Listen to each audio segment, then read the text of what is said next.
კალაძემ ამჯერად ბანერის დაასვრის გამო ელენე ხოშტარია დააპატიმრებინა, სწორედ ქართული ოცნების მხრიდან შევიდა საჩივარი შინაგან საქმეთა სამინისტროში და რამდენიმე საათიანი საგამოძიებო მოქმედებების დასრულების შემდეგ დღეს სწორედ დროას ოფისთან გამოჩნდნენ ძალოვანი უწყების თანამშრომლები და მაღალჩინოსნებმა დაადეს ელენე ხოშტარიას ხელბორკილები იმ დროს, როდესაც თანაგუნდელებთან ერთად პარტიის ოფისში იმყოფებოდა ელენე ხოშტარია. დღეს ყველას ჰქონდა მოლოდინი, რომ კიდევ ერთ დაკვეთას შეასრულებდა შინაგან საქმეთა სამინისტრო და კიდევ ერთ ადამიანს დასჭირდა, ერთ ქალს დასჭირდა კახი კალაძე იმის გამო, რომ ბანერზე წარწერა დატოვა, მათ შორის ეს წარწერა უნდა აღინიშნოს, რომ იყო მარკერით. ელენე ხოშტარიას თანაგუნდელები არიან ჩვენთან ერთად. გიგა, მოგვიყევით, თქვენ აქ იყავით, რა ვითარებაში მოხდა ელენეს დაკავება, იყო თუ არა თქვენთვის ეს მოსალოდნელი და აი თქვენ ყვებოდით, რომ რამდენიმე ავტომობილი იყო აქ, იყო ჩასაფრება თვალთვალი? ელენე იყო ერთ-ერთ ელჩთან შეხვედრაზე, საიდანაც გამოვიდა, მოდიოდა სახლში და სახლთან სადარბაზოსთან დახვდა რაღაც ჯგუფი. მთელი ეზო სავსე იყო პოლიციით და დააკავეს.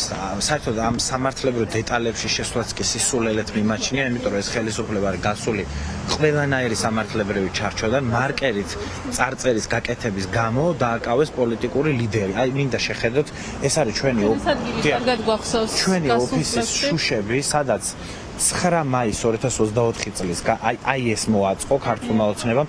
გვერდით არის სადარბაზო, სადაც ეს სადარბაზო საერთოდ ჩვენ ოფისს არ ეკუთვნის, მაგრამ აქაც წარწერები დატოვეს, რომელიც არ იშლება და ეს ჩვენს თავს ხდება სისტემატურად. ეს კიდე არაფერი არ არის. ოფისების გადაწვა გვახსოვს, დარბევა ოფისების.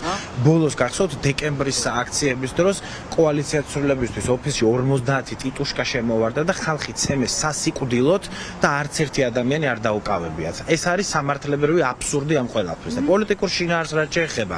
ელენე ხოშტარია დააკავეს, იმიტომ რომ ის არის წინააღმდეგობის ერთ-ერთი ლიდერი, მათ შორის მასზეც მნიშვნელოვანწილად დგას ეს წინააღმდეგობა, მაგრამ ამ ვითომ ხელისუფლებამ უნდა იცოდეს ძალიან კარგად, რომ პოლიტიკური ლიდერების დაკავება ჩვენთვის ახალი არ არის. აი ამ წუთის მონაცემით უკვე კოალიციას ცვლილებისთვის 4 ლიდერიდან 4-ვე არის დაკავებული. თვეები ფუნქციონირებთ 3 ლიდერის ციხეში ყოფნის პირობებში და ბიძინა ივანიშვილმა უნდა იცოდეს, რომ ვინც არ უნდა დაიჭიროს, რამდენიც არ უნდა დაგვიჭიროს. ამ ბრძოლას აქ ერთადერთი დასასრული და ეს არის მისი ჩამომხობა საბოლოოდ და ხალხის გამარჯვება. დასაკავებლად მიზეზს ეძებდნენ. ეს იყო მარკერით დაწერილი, რომელსაც უბრალოდ ხელს რომ გაუხმევდნენ, მოშორდებოდა. იყო ეს მიზეზი ვის გამო? რა თქმა უნდა, ამათ ხო მიზეზი არ ჭირდებათ სინამდვილეში. ხო თუ დაკავება არის გადაწყვეტილი, ნებისმიერ რამეზე დაგაკავებენ და ერთადერთი გზა რომ არ დაგაკავონ, არის რომ ოფისიდან არ გამოხვიდეს, საერთოდ სახლიდან არ გამოხვიდე, ბრძოლა შეწყვიტო. ამ შემთხვევაში არ დაგაკავებენ. მაგრამ ეს ხო არ მოხდება ბუნებრივია. ხო ეს ბრძოლა ხო პარტიული ბრძოლა არ არის. ეს ბრძოლა არის ქართველი ხალხის ბრძოლა გარუსების წინააღმდეგ. ამიტომ ბუნებრივია რომ ელენეს დაკავება არის პოლიტიკური ანგარიშწორება მის წინააღმდეგ, პოლიტიკური ანგარიშწორება ზოგადად პროდასავლური პოლიტიკური კლასის და ხალხის წინააღმდეგ, მაგრამ კიდე ერთხელ ძალიან მკაფიოდ მინდა ვთქვა, რომ ვინც არ უნდა დააკავონ, რა ბრალდებებიც არ უნდა შეთითხნონ. ამ ბრძოლას აქ ერთი ბოლო. ეს ბოლო არის ივანიშვილის დამხობა და ხალხის გამარჯვება. გიგა, ზურა ჯაფარიძე არის ციხეში, ნიკა მელი არის ციხეში, ნიკა გვარამია ციხეში, ელენე ხოშტარიას ხელბორკილები უკვე დაადეს. მოლოდინი როგორი გაქვთ? იქნება გირაო თუ იქნება პატიმრობა? არ ვიცი, ამ სპეკულაციებში მე ვერ შევალ, არ ვიცი რას მოიფიქრებს ქართული ოცნების ბოროტი რუსული რეჟიმი, რაც უნდათ ის მოიფიქრონ. კიდე ერთხელ ამ ბრძოლას აქ ერთი ბოლო, ივანიშვილის დამხობა, ხალხის გამარჯვება. მე არ ვიცი რა სამართლებრივი რაღაცა სპექტაკლი შეიძლება დადგას ივანიშვილმა, წარმოდგენა არ მაქვს, რას მოიფიქრებენ, მაგრამ რაც ზუსტად ვიცი არის ის, რომ ბრძოლა არ შეწყდება არც ერთი წამით. აი ეს ვიცი ზუსტად. კი ბატონო, ძალიან დიდი მადლობა. იყო სოლიდარობის აქტი, როდესაც ელენე ხოშტარია მივიდა მელიქიშვილის გამზირზე და კახი კალაძის ბანერზე, ისე როგორც შუშანა, თქვენ მოდით ჩვენთან დაკავების მომენტში აქ იყავით. მოგვიყევით, აი როგორ განვითარდა პროცესები, თქვენ პირველივე წუთიდან აქ იყავით. იყო ჩასაფრება ამ მიმდებარე ტერიტორიაზე, ხო? მოგვიყევით. ელჩთან ვიყავით შეხვედრაზე, როგორც კი მოვბრუნდით, სადარბაზოსთან უკვე დავინახე, რომ ჩასაფრება იყო ქვედა ქუჩაზე. ალბათ უკან მანქანაც მოყვებოდა, რომელსაც მე გადასცეს, რომ მოვედით. სადარბაზოში შევედით, ლიფტთან მივედით და ერთი კაცი იყო და ორი ქავი დაგვადგა უცებ ესე ვთქვათ, თავზე ჩართული კამერებით და თითქოს ვიღაცა უნდა სამოქალაქო ფორმაში იყვნენ ჩაცმულები თუ როგორ? სამოქალაქო ფორმაში იყვნენ ჩაცმულები, არანაირი მაიდენტიფიცირებელი არაფერი არც ეხურათ თავზე ქუდი ან ჟილეტი ეცვათ, მსგავსი არაფერი, ამიტომ ზუსტად არ ვიცით, კრიმპოს ყავს წაყვანილი, სუს ყავს წაყვანილი, საპატრულო არ იყო, იმიტომ რომ არ ეცვათ საპატრულოს ფორმა.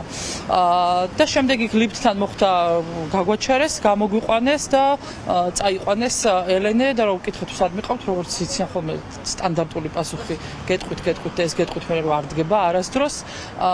ელენე თავისი ფეხით გაყვა, იმიტომ რომ მან გააზრებულად სოლიდარობა გამოხატა იმ სიგიჟის მიმართ, რაც განახორციელეს მეგი დიასამიძის მიმართ.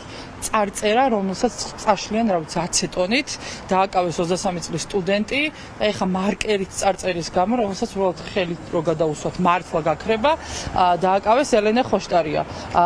არ არსებობს არანაირი სამართლებრივი ჩარჩოლის რაც შეგვიძლია ჩვენ განვიხილოთ. ანუ ყველაფერს მოცილებულები არიან, რაც კი სამართლებრივ ნაწილში შეიძლება ვინმე განიხილოს. ამათვის არ არსებობს კანონი. ესენი წერენ რაღაცებს და მე ამას ცდილობენ, რომ შემოგტენონ კანონად, მაგრამ ყოველ ჯერზე ისინი იღებენ პასუხს, რომ მათი დაწერილი ვერანაირი სიტყვები კანონად ვერ იქცევა ამ ქვეყანაში. კი ბატონო, თამთა თქვენს მოდით ჩვენთან ერთად 4 ლიდერი პარტიის კოალიციის უკვე არის დაკავებული. ახლა რას ცდილობს ქართული ოცნება, რა განცდაგრჩება? თან ყველაფრის უკან არის თუ არა მთავარი მიზანი, რომ დაგაშინონ პროტესტის შეწყდეს, აღარ იბრძოლოთ. მათი პოლიტიკა საერთოდ მიმართული არის ბოლო დროს იქითკენ, რომ ყველა დააშინონ, ყველანი დაიჭირონ, ყველანი ჩასვან ციხეში, პოლიტიკოსებს წინ უძღოთ აქტივისტების დაკავება, რომლებიც დაიჭირეს აქციაზე და ამას ცდილობენ, რომ ადამიანებში დანერგონ შიში, რომ ხალხი აღარ გამოვიდეს აქციაზე, მაგრამ უკვე თვითონაც ძალიან აიხლარდნენ თავიანთ აბსურდში, ვის რა მუხლით იჭერენ, ვის რა სისხლით იჭერენ, ადმინისტრაციულით იჭერენ, უკვე ძალიან არეულები არიან და ამის შედეგად ისინი ხედავენ, რომ ყოველდღურად იღებენ უფრო მეტ ხალხს ქუჩაში და უფრო მეტ მოქმედებას მათ წინააღმდეგ. თქვენ ალბათ კადრში აჩვენეთ კიდე ჩვენი ოფისი მუდმივად არის აჭრელებული, ხან სტიკერებს გვიკრავენ, ხან საღებავებს ასხავენ და ბოლოს აღარც ვეცადეთ რომ ესენი მოგვეშორებინა, იმიტომ რომ ყოველდღიური სახე ქონდა ამას უკვე მიღებული და რა თქმა უნდა არც ერთი ადამიანი ამისთვის არ დაუკავებიათ. არამც თუ დაუბარებიათ ადმინისტრაციული სასჯელი. და ეხა მეგი 23 წლის გოგო დაიჭირეს სისხლით და ეხა მიაყოლეს ელენე ხოშტარია. ელენე ხოშტარიას ქმედება იყო სოლიდარობა მეგის მიმართ და ესე გაგრძელდება. აქ არ არის მხოლოდ ელენე ხოშტარია და მეგი, აქ არის ძალიან ბევრი ადამიანი, რომლის წინააღმდეგობასაც ისინი აუცილებლად მიიღებენ, სანამ არ დასრულდება ეს რუსული მმართველობა. ანუ ხალხს შესაძლებელია სხვა სოლიდარობის აქტივ ნახოთ, მიხვიდეთ დააწეროთ და ყველა დააკავონ. ხო, არ ვიცი სადამდე გაგრძელდება ეს, იმიტომ რომ მე დარწმუნებული ვარ, რომ ეს ამით არ გაჩერდება. იმიტომ რომ ქართველი ხალხი არის ერთმანეთის მიმართ სოლიდარული და ყოველთვის აქვს ხოლმე წინააღმდეგობა აი ესეთი არადემოკრატიული და ძალადობრივი ქმედებების წინააღმდეგ. და არ ვიცი ხა რამდენი ადამიანის ციხეში გაშვება მოუწევთ, ძალიან რთული სათქმელი არის, თან იქიდან გამომდინარე, რომ ისინი გასულები არიან საერთოდ სამართლებრივი ჩარჩოებიდან და ლოგიკასაც არ ექვემდებარება, ვერასოდეს ვერ ხვდებით ვის როდის რამდენი ხნით და როგორ აკავებენ. მადლობა. ძალიან დიდი მადლობა. პარტიის წევრებისთვის და სამოქალაქო აქტივისტებისთვის მოულოდნელი არ ყოფილა ის, რომ ელენე ხოშტარიას ხელბურკილები დაადეს. დღეს ქართული ოცნების წევრები, მათ შორის დედაქალაქის მერი კახი კალაძე ამბობდა, რომ ყველა ერთნაირად აგებს კანონის წინაშე პასუხს, მათ შორის საუბრობდა ელენე ხოშტარიას დაკავებასთან დაკავშირებით, თუმცა კონკრეტული პასუხი კალაძეს არ გაუწია. აპირებდნენ თუ არა ელენე ხოშტარიას დაკავებას, თუმცა როგორც ჩანს დედაქალაქის მერს ახლა აქვს ერთადერთი მიზანი, თუ ვინმე მის ბანერს დააზიანებს, ისინი დააკავონ, მათ შორის დააკავონ ქალები და ეს იყოს მისთვის სამაგალითო საჩვენებელი სადამსჯელო ღონისძიება. ბანერზე წარწერის გამო შეიძლება ისჩებოდეს ან ციხეში მიდიოდეს ადამიანი. წარწერა იყო რუსული ოცნება. აი ეს წარწერა ასე გადარდებთ თქვენ, აი ოპოზიციის შეფასება, რომ შეიძლება ერთადერთი პოლიტიკოსი, რომელიც დღეს გარეთ არის, პრაქტიკულად გაუშვათ ციხეში ამ წარწერის გამო. პოლიტიკოსი ცოტა ხომაღლა ნათქვამია, მაგრამ კანონები არსებობს და ყველამ კეთილი უნდა ინებოს, კანონს დაემორჩილოს და პატივს. ელენე ხოშტარიაც პარტიის ოფისში დააკავეს, აქ მოვიდნენ შინაგან საქმეთა სამინისტროს თანამშრომლები და დადეს ხელბორკილები, ახლა კოალიციის წევრები ცდილობენ დაადგინონ, სად არის გადაყვანილი მეოთხე ლიდერი, 4-ვე ლიდერი კოალიციის ამ დროისთვის არის დაკავებული.